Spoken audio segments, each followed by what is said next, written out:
자, 헌재의 선고가 늦어지는 속사정은 뭘까요?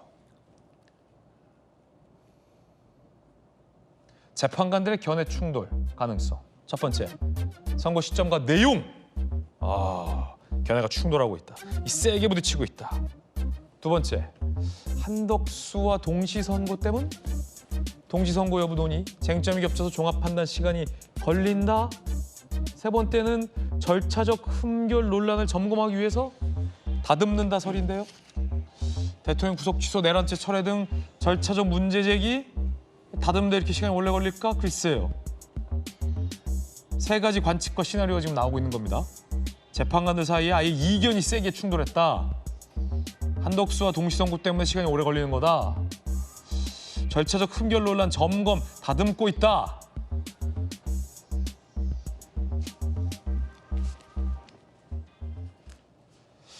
만약에 각하 가능성도 나오는데 각하가 된다면 이 내란죄를 철회했던 것 때문 아니냐와 관련된 시나리오도 나옵니다. 시나리오입니다. 다들 함께 보시죠. 민주당이 탄핵 심판에서 내란죄를 철회했고 대통령 측은 소추 사유의 80%를 철회한 셈이다. 여당에서도 짜장면을 시켰는데 단무지만 배달 왔다면 그건 주문 취소해야 된다. 라는 얘기로 반발하고도 있습니다. 허영 교수 같은 경우가 이 내란죄를 철회한 헌법학 권위자인데 각하 사유가 된다라는 지적도 나온 바 있었습니다. 지난 1월에 헌재 변론 준비 기일에 이런 부분이 지적되기도 했었죠. 만에 하나 각하가 된다면 헌재는 내란죄 철회를 이유로 삼을 것이다. 민주당 관계자는 이런 얘기도 했어요. 민주당에서도 이 각하되면 내란죄 철회를 문제 삼을 것이다 라고도 전망하고 있는 상황입니다. 민주당 스스로도. 지난 1월 헌재로 가보죠.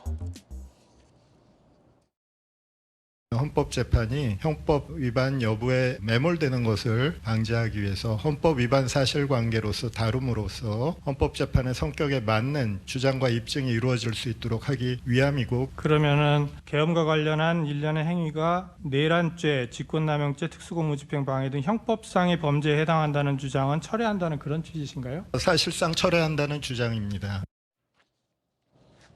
그럼 민주당이 왜 저렇게 철회할 수밖에 없었느냐? 오늘 여러 보도에 따르면 민주당 내부에서 이 탄핵 소추안 작성을 주도한 김용민 의원 책임설도 나왔다고 합니다. 함께 보시죠. 탄핵 소추안의 논란에 이 내란죄 용어가 15번 들어갔는데 이걸 결국은 철회할 수밖에 없었던 것. 한 민주당 관계자가 중앙일보에 인터뷰를 했어요. 탄핵 소추안 작성을 총괄한 김용민이 내란죄를 굳이 넣은 거다. 유무죄 따지다 보면 심판이 길어져 대리인단이 내란죄 철회라는 무리수까지 이어지게 된 거다. 김용민 책임설까지 중앙일보는 보도하기도 했습니다. 저 민주당 관계자가 저렇게 중앙일보 기자에게 얘기를 했다라는 겁니다. 세 가지 시나리오 얘기 나오잖아요. 김관선 변호사님. 네. 첫 번째는 이게 인용이냐 기각이냐를 두고 재판관들이 크게 의견 대립을 하는 와중에 탄핵 인용에 대한 정족수 6명이 안 됐을 것 시나리오. 두 번째 시나리오는 뭐였죠? 보고도 까먹었나? 한번 다시 띄워주시겠어요? 한덕수 총리. 한번 보시면서 같이 얘기 나눠보죠. 한덕수 권한대행 건과 같이 묶어서 선고하느라 시간이 길어졌다 설. 세 번째 설은 이제 이게 각하와 관련된 얘기인데 내란죄 철회를 두고 각하의 필요성이 세게 제기됐다 설. 관련해서 아까 민주당의 탄핵 소추 관계자인 민주당은 만약에 각하되면 헌재가 내란죄 뺀 것 때문에 그럴 거다. 더 나아가서 한 민주당 관계자는 김용민이 내란죄를 굳이 넣어가지고 이렇게 됐다라는 얘기까지 지금 언론 보도로 나온 건데 알 수는 없는데 김 변호사님 이 세 가지 시나리오 중에서 어떻게 전망하십니까 개인적으로는? 저 시나리오 한 가지가 맞는 게 아니고요.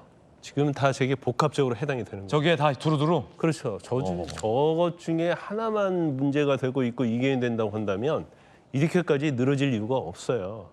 그러니까 우리는 시나리오 1, 2, 3 했는데 저 1, 2, 3가 다 지금 다 작용하고 있다? 그렇죠. 내부에서 작용을 하고 있는 겁니다. 일단은 처음에 시나리오 1번에 보면 이견인데 이 이견은 2번과 3번 때문에 생기는 거예요. 그리고 2번에는 동시에 선고하느냐 안 하느냐 이게 중요한 게 아니고 한덕수 권한대행에 대한 탄핵 결정하고 탄핵 여부 결정하고 대통령에 대한 탄핵 선고가 이게 맞물려 있다. 그래서 한덕수 총 권한대행에 대해서 아마 각하 의견도 있을 겁니다. 그 중에 그 기각 의원이 뭐 다수일 수 있고 그러면 각하했을 때 기각했을 때 후폭풍. 그러면 지금 헌재에 임명된 최상목 권한대행이 임명한 2명 정계선 조한창. 그러면 그 임명을 어떻게 볼 것이냐. 특히 한덕수 총리에 대해서 각하로 가버리면 이건 기각에 비해서 이제 법률 효력의 문제가 있을 수 있어요. 물론 헌재에서는 별 문제가 없다고 판단할 가능성이 크지만 그렇지 않다고 주장하는 헌법재판관이 분명히 있을 수 있다. 그래서 만약에 각하로 모아져 버리면 이건 엄청나게 법률의 소급효와 관련해서 논란이 있을 수 있어요. 이게 어떻게 정답이다 할 수 없기 때문에 이 부분에서 논란이 되고 있다는 거고 그다음에 또 구속 취소에 좀 영향을 좀 받고 있다고 봅니다. 그래서 물론 뭐 직접적으로 공수처에서 수사한 그런 것들이 뭐 헌재에 어떤 영향을 끼치냐 안 끼치냐 논란을 차치하고서라도 공수처와 검찰에 관련된 검찰 조서 이거에 대해서 사실 증거 능력을 인정했잖아요. 근데 그건 형사소송법 규정을 위반한 거단 말이에요. 이건 정치적 재판이기 때문에 뭐 그럴 수 있다고 저는 봅니다. 그렇지만 그거에 대해서 헌법재판관 일부가 문제가 있다고 제기를 할 수 있어요. 절차적 문제. 이제 그러다 보니까 이견이 평결을 하지 못할 정도로 이견이 지금 계속되고 있는 거죠. 근데 그러다 보니까 초안 작성도 들어가지 못하는 거고 그다음에 결국 이제 선고 일자를 잡지 못하는 이런 경향이 있기 때문에 제가 볼 때는 오늘 내일 사이의 어떤 평의 통해서 평결이 이루어지지 않는다고 한다면 이재명 대표 이후에 선고될 가능성이 크고 경우에 따라서는 선고 자체가 더 뒤로 갈 수도 있다. 저는 그렇게 봅니다. 물론 1번의 이유는 2, 3번이 있기 때문에 1번이 있는 거다. 그렇죠. 복합적인 거다. 물론 마지노는 4월 18일이 될 거예요. 마지노는 네. 4월 18일이 되는데 이제 그 이전에 이렇게 한다고 해서 이견이 있다고 해서 이걸 계속적으로 선고를 늦춰갈 수는 없어요. 3말 4초. 이견이 있는 대로 평결을 해서 결과적으로 인용 기각 각하 그렇게 결정을 할 수밖에 없죠. 그렇군요. 그래서 이거 언제까지는 끌고 갈 수 없다. 저는 그렇게 봅니다. 3월 말 4월 초. 양 변호사님 아까 이 세 가지 시나리오 어떻게 보십니까? 뭐 굳이 셋 중에서 정하라고 하면은 이제 재판관들의 이견이 있는 것이 사실 뭐 정답이겠죠. 근데 다만 근데 이 이견이 뭐 인용과 기각 각하가 나눠서라기보다는 사실 뭐 이미 제가 볼 때는 뭐 탄핵이 인용 파면에 되기 위한 정족수 6명을 갖추었다고 보지만 다만 이게 사실 지금 아직 탄핵 선고가 나기 전에도 이렇게 지금 어떻게 보면 국민이 이제 반으로 나뉘어가지고 이제 지금 뭐 탄핵 찬성과 반대 집회도 계속되고 있고 사실 거리에 굉장히 많은 분들이 나와서 사실 심리적인 혼란, 그러니까 사실 정서적인 일종의 내정 같은 상태를 겪고 있거든요. 사실 그러니까 헌법재판소에서는 그런 걸 고려해서라도 탄핵 결정 이유를 고려해서라도 가급적이면 만장일치를 유도하는 게 아닌가라는 저는 그렇게 추측을 합니다. 그렇기 때문에 뭐 그 일부 반대 의견이라든가 일부 다른 의견 있는 재판관들을 설득하는 과정 내지는 좀 재판관들의 좀 총의를 모으는 과정이 좀 있었다고 생각을 하고요. 네. 그 외에 뭐 각하 같은 뭐 내란죄를 뺐기 때문에 각하라고 그런 의견도 나오고 있지만 사실상 뭐 내란죄가 소추 사유를 뺐다기보다는 그러니까 그 표현을 내란죄가 아니라 뭐 그 헌법 위반 내란에 준하는 그런 식으로 표현을 정정한 거지 뭐 소추 사유를 뭐 사실상 정식으로 철회한 것도 아닐 뿐더러 사실은 비슷한 일이 박근혜 대통령 탄핵 심판 때도 뇌물죄를 넣었다가 중간에 그걸 철회했지만 각하가 아닌 사실상 8대0 전원 인용이라는 결과가 나왔기 때문에 뭐 각하설이라는 거는 사실상 뭐 그게 사실 이렇게 뭐 여론이 돌고 있다는 거는 뭐 누구 특정 세력에 의해서 그냥 의도적으로 이렇게 만들어진 게 아닌가라는 의심을 하고 있고요. 사실상 뭐 재판관들이 계속 결론을 취합을 해서 가급적이면 전원일치된 일관된 결론을 내리기 위한 좀 수기 과정이 필요할 거로 생각이 됩니다. 네. 저도 아마 뭐 다음 주 안에는 아마 선고가 되지 않을까 예상합니다. 예.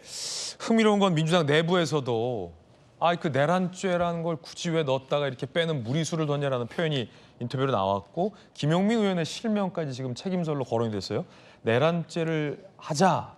더 나아가서 외환죄까지 하려고 했었지만 워낙 뭐 전문가들의 비판이 많아서 외환죄는 서둘러 뺐잖아요. 근데 이제 내란죄를 넣어서 탄핵 소추 그 표결에 했다가 이제 헌재에서 뺀 건데 탄핵에 찬성했던 국민의힘 의원들 중 몇 명 상당수도 내란죄가 이렇게 빠질 거였으면 나는 찬성을 안 했을 거다라고 밝히는 사람도 나왔고 안효한 의원님 어떻게 보십니까? 그걸 주도했다는 게 김용민 의원이다라는 뭐 얘기도 지금 나오고 있는 건데요. 네, 그 당시는 뭐 속된 말로 머리를 쓴 거겠지요. 빨리 하루라도 빨리 헌재의 인용 판결을 받아서 선거를 치러서 이재명 대표를 대통령 만들어야겠다는 그럼 급한 생각 때문에 이제 그것을 뺀 것 같습니다. 사실 내란죄 부분이 들어간다면은 당장 윤석열 대통령 측에서는 오케이 그럼 내란죄가 진짜 형성이 되는지 형사적 판단을 한번 받아보자. 그다음에 헌재 판단을 내려야지 옳은 판단이 아니냐라고 나올 수가 있는 거거든요. 그렇기 때문에 아마 그런 논란을 피하기 위해서 그다음에 또 그 당시 분위기는 마치 곧 헌재 넘어가기만 하면은 인용이 될 듯한 그런 분위기였습니다. 그렇기 때문에 자신하고 뺐었는데 그게 결국은 이제 악수가 된 거였지요. 그런데 이제 저는 지금 우리들이 국민들이 특히 언론이 뭔가 지금 착각에 빠지고 있다는 생각이 듭니다. 왜 헌재 판결 기준 날짜가 과거에 박근혜 대통령 그 판단 선고 기일과 맞춰야 되는 것이죠. 딱 그 당시에 91일이었기 때문에 이쯤 할 것이다. 너무 길어진다 이러는데 전 그거하고는 상황이 다릅니다.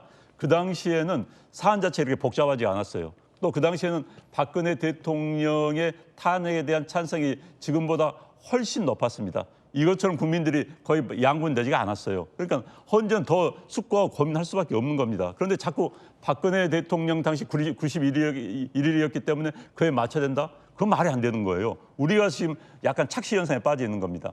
저는 제가 기자 생활하면서도 후배들한테 또는 선배들한테 그걸 배웠습니다. 기자가 언론사에서 뭘 보도할 때는 신속, 정확이 두 개의 모토입니다. 그럼 신속이 더 중요하냐, 정확이 더 중요하냐? 정확이 더 중요합니다. 하루 이틀 늦더라도 정확한 보도를 해야지 신속을 목표로 해서 부정확한 보도를 해서는 안 되는 겁니다. 마찬가지로 헌재에서는 신속과 공정입니다. 정확 대신 공정이 들어가는 거겠죠. 그러면 신속보다는 공정이 더 정확합니다. 그래서 헌재의 공정이라는 것은 판결의 엄밀성, 판결의 흠결이 없어야 되는 겁니다. 지금 상황에서 그 선고의 내용에 법리적으로 논란이 있다거나 흠결이 있으면 대한민국 국민들 또 한 번 갈라놓게 됩니다. 반발이 심할 수밖에 없겠죠. 그렇기 때문에 헌재가 그 시간 법적으로는 180일입니다. 6개월입니다.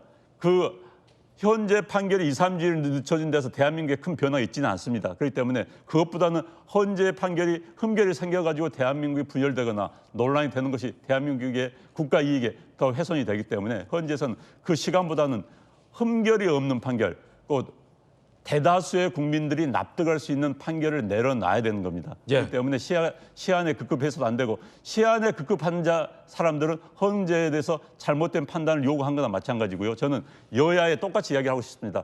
기다려라. 헌재 판단을 묵묵히 기다려라. 알겠습니다. 이런 말씀 드리고 싶어요.